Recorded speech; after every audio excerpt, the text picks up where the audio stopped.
আকাশে জুড়ে রোদের খেলা, বৃষ্টি আসবে না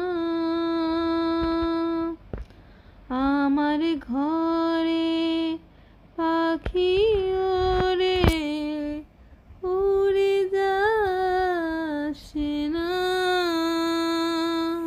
আসসালামু আলাইকুম ভিউয়ার, সবাই কেমন আছেন? আমি এখন যে দেশে আছি সেখানে খুবই গরম পড়তেছে। একে তো রোজার মাস, তার উপর দিয়ে গরম, মানে অবস্থা খুবই খারাপ। যারা নেহায়েত কাজ ছাড়া কেউ ঘর থেকে বের হতে আসলে যাচ্ছে না। তো যারা বের হচ্ছেন তারা কিন্তু পানি ছাড়াই গোসল করে ফেলতে হচ্ছে। সূর্য মামা তাদেরকে ঘামাই দিয়ে একদম গোসল করাই ফেলতেছে। তো যাই হোক, তো এই অবস্থায় আমার তো আর টাকা পয়সা নাই। তো সাদা কাগজের মধ্যে দিয়ে আমি এখন ইউরোপ কান্ট্রিতে চলে যাব। আর সবাই যে হারে চেরি ফুলের গাছের ছবি দিচ্ছে, ভিডিও দিচ্ছে, এগুলো দেখে আমার আর লোভ সামলাইতে পারতেছি না। তো এই জন্য ঘরে বসে সাদা কাগজের মধ্যে দেখি চেরি ফুল হয় কি না।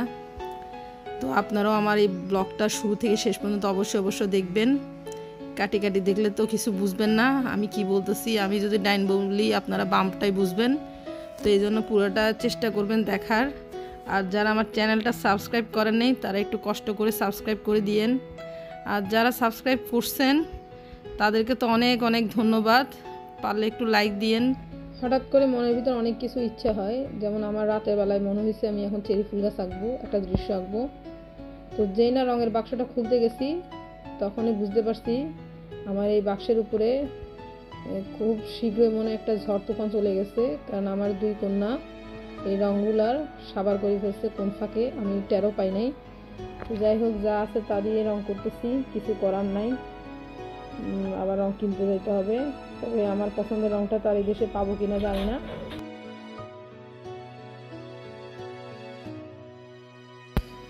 দৃশ্য আঁকার প্রতি আমার আসলে একটু দুর্বলতা আছে। তো আমার দৃশ্য দেখলেই মনে হয় যেন আমি একটু আঁকি। তো এই কারণে এখন যা রং আছে সেগুলো দিয়ে তো আমি রং করতেছি। আর এই ছবিটার কি হবে, কেমন হবে সেটা আমি নিজেও জানি না। আর যারা দেখতেছেন আপনারা নিজেরাও কিন্তু বিরক্ত নিয়ে দেখতেছেন কিনা জানি না। তো আসলে কিন্তু ছবিটার শুরুটা যেরকমই হোক, শেষটা দেখে কিন্তু ভালোই লাগবে, আমি এটা অন্তত বিশ্বাস করি। আমারও অনেক সময় বিরক্ত লাগে, এই রাত 12টা বাজে ছবি আঁকতেছি, এটা একটা কথা হইল। ছোট করার জন্য আমি অনেক কিছুই কেটে দিয়েছি, কিন্তু তারপরও ব্লগটা বড় হয়ে যাবে বুঝতে পারছি। তো এবার সমুদ্র দিছি, নৌকা না দিলে কেমন হয়। তো আমি একটা নৌকার হালকা করে রং করে রাখছি। এখন আমার মোটামুটি সব কিছু রং করা হয়ে গেছে। এখন আমি ছবিগুলোর আসল রূপটা ফুটাই তুলব। তো ঠিক এই মুহূর্তে আমি লাল আর সাদা মিলাই একটু গাঢ় রংটা করছি, বেশি গাঢ় করব না, কারণ আমি দেখছি চেরি ফুলগুলা হালকা গোলাপি টাইপের আর সাদা টাইপের। তো এইখানে কিন্তু সাদা টাইপের চেরি ফুলটা ভালো লাগবে না, আমার কাছে হালকা পিঙ্ক কালারের চেরি ফুলের গাছটাই বেশি ভালো লাগে। তো সেজন্য আমি সেটাই রং করব।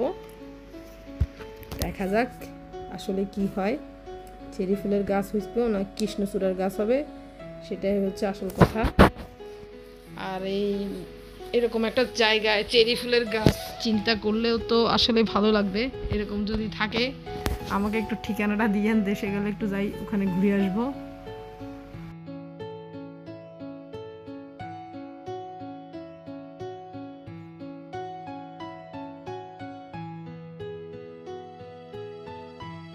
আমি এর আগের ব্লগগুলোতে আপনাদেরকে জলরঙের ব্যবহার সম্পর্কে বলেছিলাম, তাই আর নতুন করে বলতেছি না।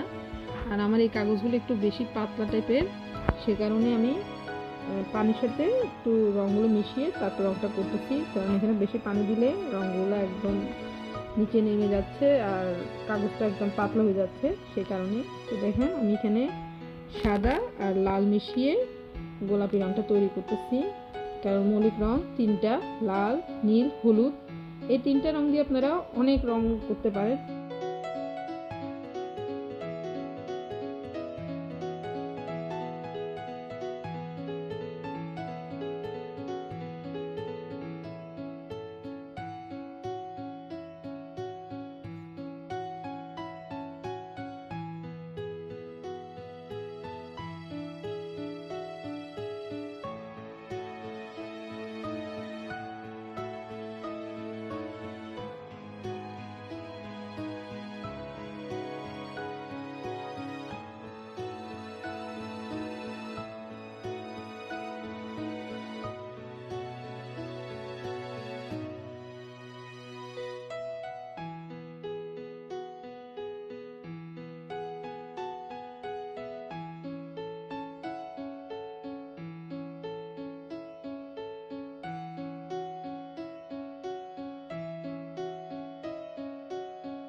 এত শর্টকাটে ছবিটা রং করলাম, তারপরও রং করতে করতে আমার 2 ঘন্টা লেগে গেছে, একদম 2টা বেজে গেছে রাত্রে।